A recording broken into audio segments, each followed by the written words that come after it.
Bora lá. Hoje a gente vai fundo na anatomia de uma escolha. Vamos desconstruir um episódio que é chave em Scam France para entender a crise interna pesadíssima do protagonista, o Lucas. Olha só, é essa frase aí do Lucas que dá o tom de todo o conflito que a gente vai analisar.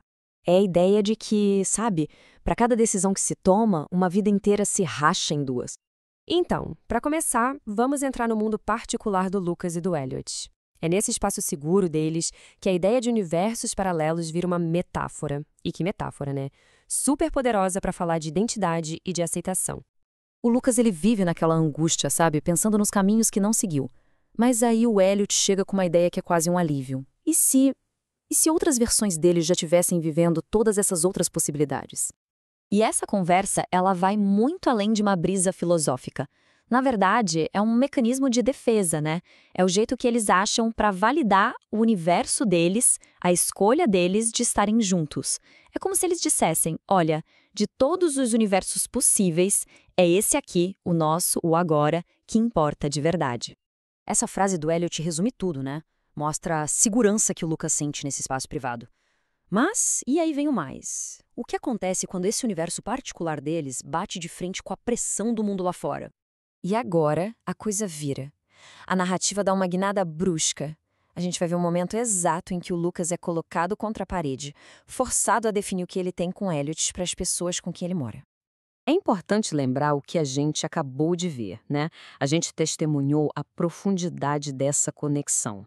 O fato de que o Elliot passou a noite ali, isso não foi pouca coisa. Só que no momento em que ele é questionado, ele trava, recua na hora. E isso cria uma quebra que é chocante, porque ele não só mente, ele escolhe uma mentira que simplesmente apaga toda a intimidade que a gente viu. Ele fala que o Elliot estava só bêbado e precisava de um lugar para dormir.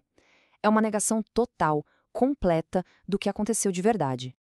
E esse momento, cara, ele revela uma ansiedade muito profunda. Não é só sobre mentir para os amigos, é sobre a pressão esmagadora que vem de fora e que força ele a levantar um muro, uma fachada. Essa necessidade de diminuir uma conexão tão forte para uma amizade casual só mostra o quanto a verdade para ele, naquele momento, parece algo apavorante. E essa fachada que o Lucas levanta, ela não se sustenta com muito tempo, e ela o leva direto para um confronto. Agora a gente chega no coração emocional do episódio. Uma conversa super crua, super reveladora com o amigo dele, o Mika. É aqui que todo o conflito interno do Lucas vem à tona. O Lucas até tenta se abrir com o Mika, mas as palavras dele saem cheias de mais, cheias de ressalvas, de medo. Ele está tentando desesperadamente fugir de um rótulo, insistindo que ele não é desse jeito. E aí o Mika faz a pergunta que coloca o Lucas na parede, que o força a dar um nome para o medo dele. Folê, para quem não sabe, é um termo pejorativo em francês, é usado para se referir a um homem gay e afeminado. Uma palavra assim, carregada de julgamento, de estereótipo. E o X da questão aqui é que ele começa a listar um monte de estereótipos.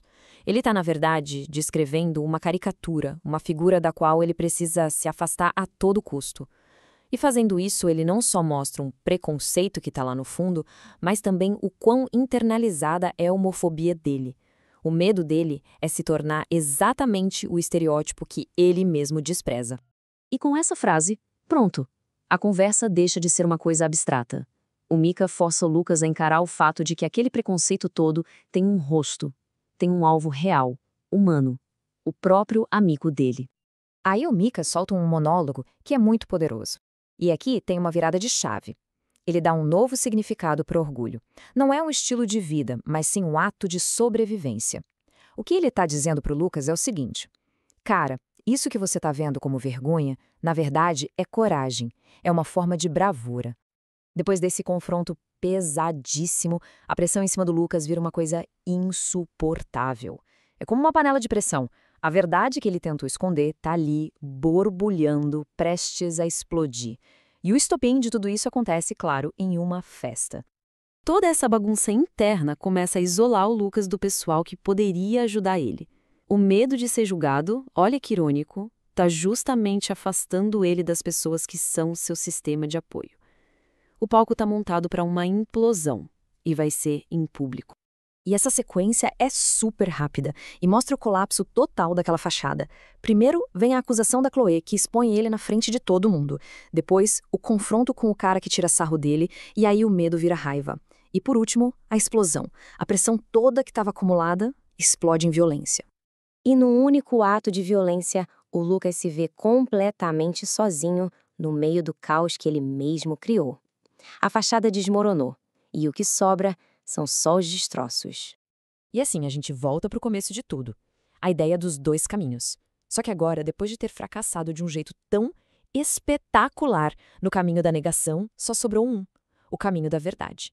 No fim das contas, a escolha do Lucas não é mais entre dois caminhos, e sim se ele vai ter a coragem de andar pelo único que restou.